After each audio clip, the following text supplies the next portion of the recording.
Well, of all the days for all this news to come out, they couldn't have waited until my day off tomorrow. There's so much news, it's almost unbelievable. Let's start with Kevin Patrick, the rumors that he's definitely gone. We talked about that yesterday on the show, but some people laughing like, Joe, you got him fired. Well, I didn't get him fired. Everybody has ears. They can hear how terrible he was. I hope the guy gets a job backstage still because he's good as a host and things like that. But please give me a call, Road Dogg, Triple H, and WWE, so I can literally bring the energy to your program. The Rock now owns allegedly like 30% of the WWE or something like that. I don't know the exact numbers. We'll talk about it later. But The Rock is a huge owner of WWE now and on the board. It seems like Rock is making a shift into business ventures. You know, Rock went from, wrestler to Hollywood star to, now potentially sort of shifting into businessman, making a big deal to be a major businessman. And that could be because some of the movies recently weren't done so well, and things are drying up a little bit right now with the COVID and the strike and everything that went on. He had time to do this sort of philanthropy stuff, but it's very interesting and very big, and we'll get into that at some later point. That's pretty crazy news. And of course, probably the biggest news potentially is that the WWE is moving to Netflix in 2025, which, it's one of those things where if you want to watch NXT, WWE, and SmackDown and everything, excuse me, Jesus. Wow, that's going to be a lot adding up for a lot of people, for some people. You have to watch on cable, you have to watch on YouTube TV, or you have to watch on Peacock, and you have to watch on Netflix. It's just quite a lot, man. I almost feel like somebody's going to be missing something somewhere. So, I don't know, but I guess, the big thing is Netflix. If you didn't have Netflix before, it's pretty expensive now. So, you got to look into those bundles at this point. If you're out there and you're looking for a cell phone, you're looking for a cable deal, you're looking for something, you really got to be aware of the bundles that are out there. You know what I mean? Hey, if you get a Verizon phone, it includes, Netflix and Disney and this thing all for, $7.99 or $12.99 or whatever, and you get all three of them for like 2 years or a year or something. You got to really keep your eyes open for those deals. Look for bundle deals because you may be able to get all these things at half the price you're paying now if there's a bundle deal available for you. So keep an eye open for that. Actively search for those things because even if you already are paying for all these things, you may save half the money or 75%. It's kind of unbelievable, some of the bundle deals out there. But yeah, if you're just paying straight up for all these services, it is starting to add up for you. Big time. And this is big, man. The WWE leaving, USA Network, but not really. I mean, I guess NXT is, I'm assuming NXT is staying on USA. Maybe it's not, but that'd be very interesting if NXT is on USA, Raw is on Netflix, and it's a good, part of it is really good because Netflix is, I don't think Netflix has really had a lot of good live entertainment. I mean, I'm trying to think of what does Netflix have that's live? Because I'm assuming it's going to stay live and you'll be able to watch the broadcast live on Netflix. So, and you guys could let me know. I don't know of anything on Netflix that I think of that I've ever tuned in live for on Netflix, really. I think there was one or two comedy specials before that's happened.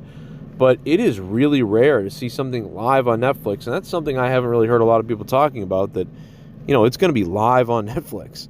So that is an interesting thing to make Netflix feel, more of alive and more, impactful and more spontaneous, to have live programming on there. I don't think they have a ton of it, like I said. So this is pretty cool for them. Plus, there'll be so many people browsing Netflix, that will be browsing, because think about how many people browse through USA Network. How many people are flicking through USA Network on a Monday night. I don't know what that number is. I don't know what that answer is. But I'm assuming that the answer is somewhere between like, I'm assuming that it's somewhere around 3 million people, right? 3 to 4 million people potentially might flick around and happen to click on USA Network for, let's say, any time. They click on it for 5 seconds and look at what's this. How many people drive by and flip through on USA Network every Monday night in those 3 hours that WWE RAW is on? I don't know what that number is. I'd be very curious to look that number up. I'm assuming, though, it's somewhere around the 3 million mark, maybe less than that. It might be less, but we'll say let's go big and say 3 million people actively. But Netflix, how many active people log into Netflix and view that main screen when they first log in before they start browsing other stuff on a Monday night at that time? I'm going to bet it's more than that. So I'm going to bet, I don't know how many users are on there right now. I don't know how many, what's that number? I think they said 25 million active users the other day or something, or they used that terminology somewhere in an ad recently that I saw. But first of all, I thought there were more people watching Netflix. I didn't know that it's down to 25 million. But that's a huge amount of people still watching that network, that platform, that app. That's huge. How many active people watch USA Network? I don't know. How many unique people constantly tune in regularly? I don't know. 5 million? I don't know. So Netflix has 25 million paid subscribers. So on a Monday night around that time, I would think that, some point, you know what I mean? After about 4 weeks of WWE RAW being live on a Monday night, you will have shown Raw to, at least half of your audience. At least 10 million people potentially will have seen, by mistake or by accident or by the fact that it's there, WWE RAW, which is a huge advertisement, a huge exposure to people that may be like, oh yeah, wrestling's on Netflix now? That's crazy. Let me click on that. However, in the past, WWE hasn't always made the most of these moments where they can grow an audience. Where I think like they made mistakes with Punk when he first came in a little bit, and some of these other things. But whatever, it's great for them. Cross-pollination should be good too, because I think there's a lot of people that canceled their Netflix subscription. So probably there's going to be 20% of the WWE universe are going to have to purchase a Netflix subscription because they probably left or forgot or not, whatever the case is. So 20% of the WWE audience, we'll say that audience is about 2 to 3 million, roughly, watching off and on. So, you probably have a couple 100,000 people potentially, a couple 100,000 signups for Netflix from hardcore WWE fans that don't want to miss Raw. So Netflix gets an influx of 200,000 to 500,000 people. They're going to come to watch Raw potentially, and WWE is going to get exposure and some newer eyes taking a peek at the product. Now, how many people is it going to leave behind that can't do Netflix or don't want to do Netflix, or that they don't want to do it right now, and then they get lazy and then they forget about WWE and they just stop watching? And how many casuals is that going to be? So, it's going to be very interesting to see what is the development now of WWE as far as making new fans. What is that development going to be like going forward, where it's not on USA cable?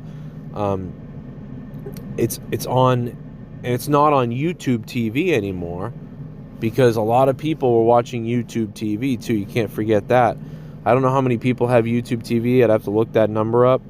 But between YouTube TV and cable, how many people were finding WWE RAW versus how many people are going to find it on Netflix now? So these are going to be very interesting things. And from what we understand with Netflix doesn't release their numbers.